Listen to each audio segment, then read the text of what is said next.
Good morning, good afternoon, good evening, or much good depending on your location. Please join in the struggle to liberate our people from the contraption. Like and share videos. Today is Thursday, Afro Market. The news update. Army everywhere in the southeast. We don't know where they are coming from. That's according to Dan Olasi.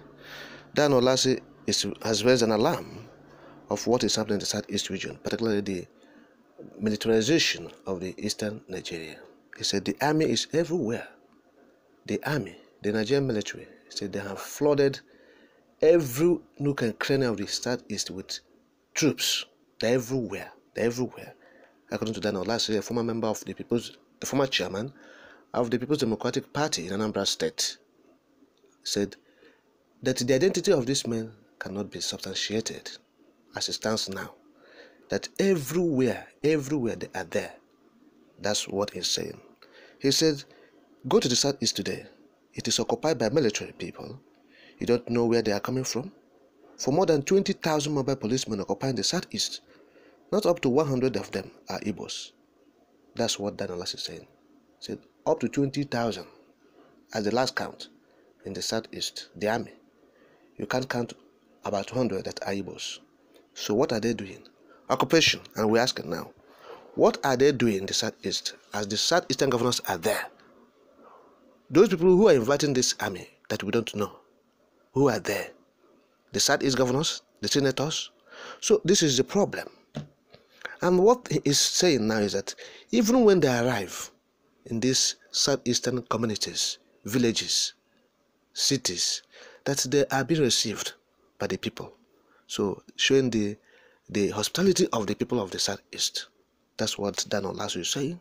Said even in this heavily armed with weapons and equipment, yet the people of the southeast will always say, oh, you are the army. Okay, let's give you this water to drink. Let's give you bread. Yet this army will turn against the people because they have come for a sinister motive. They have come for ulterior agenda. Simply genocide. So he said, the identity of these men cannot be substantiated. They cannot prove it. Don't know where they're coming from. And we have said it. These people are terrorists. All right? Some of them are coming from neighboring countries. And they're coming, when they come to Nigeria, they will say they have repented. And Nigerian military will now put them to the army. They will enlist them into the army. And the next available thing they will do is to bring them down to the southeast. So we are warning these state governors who are bringing these people down to the southeast. They are bringing terrorists. They should know this. That the Nigerian army you are bringing to the southeast, you are not doing good to the region. Particularly the governor of Enugu State as it stands now. And the chief insecurity officer in Imo, who opposed Odenjo. You guys are bringing terrorists into the southeast. You said you are trying to curb insecurity. By curbing insecurity, you are creating more insecurity. That is it. Because the insecurity that you are trying to curb, you the one that caused it in the first instance. The southeastern governors. When Omahi was there, we know the level he went to cause insecurity in Ebonyi State.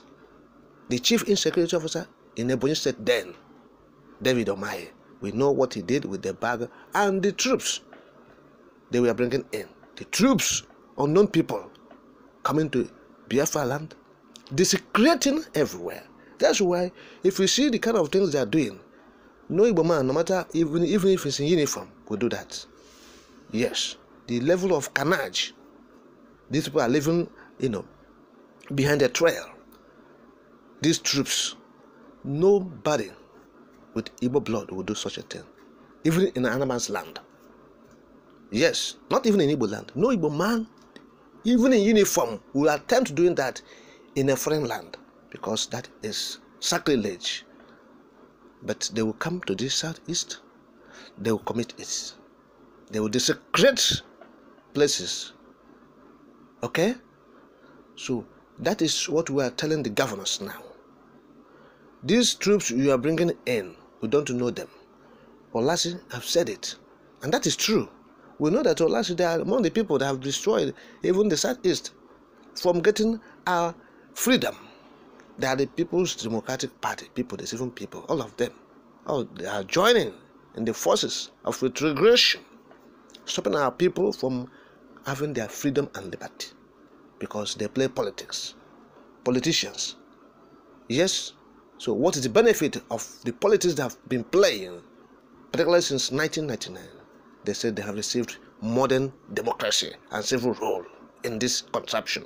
What is the benefit of the Igbo man from that 1999? Is it not lamentation? Yes. Lamentation. Each administration, you lament and lament. People like you are supposed to stand up to the time and tell the younger ones the direction to go. The direction to go, and that is freedom. That is the legacy you left behind. Yes, that's the legacy we are talking about. Because time is up. Then what are you telling the younger people? To continue to struggle in this contraption, and you know there's no headway. This contraption is just, a place, no escape route. People are trapped in it. There's no movement into advancement. So they're just there, dealing with themselves. That's why they say the giant of Africa.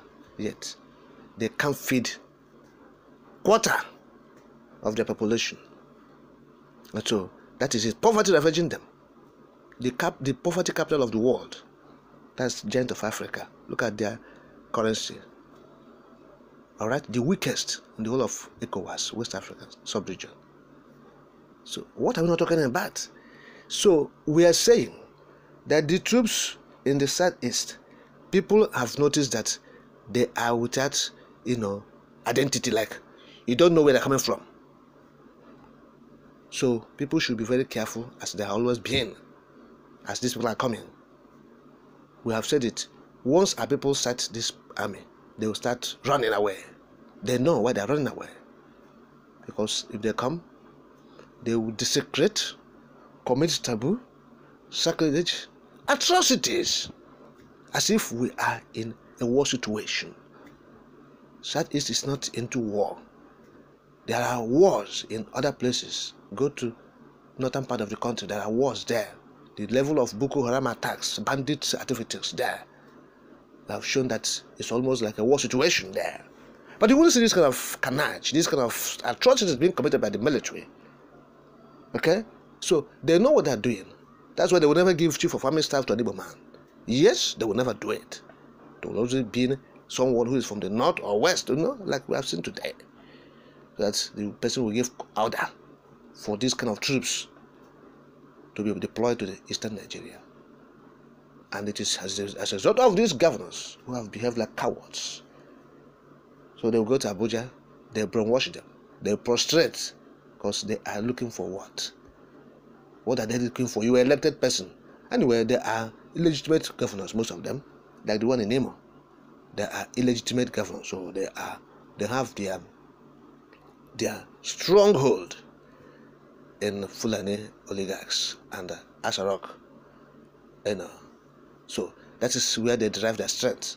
And that's why they always go there to prostrate and take orders from them. And they will do whatever bidding of those people in power at the center.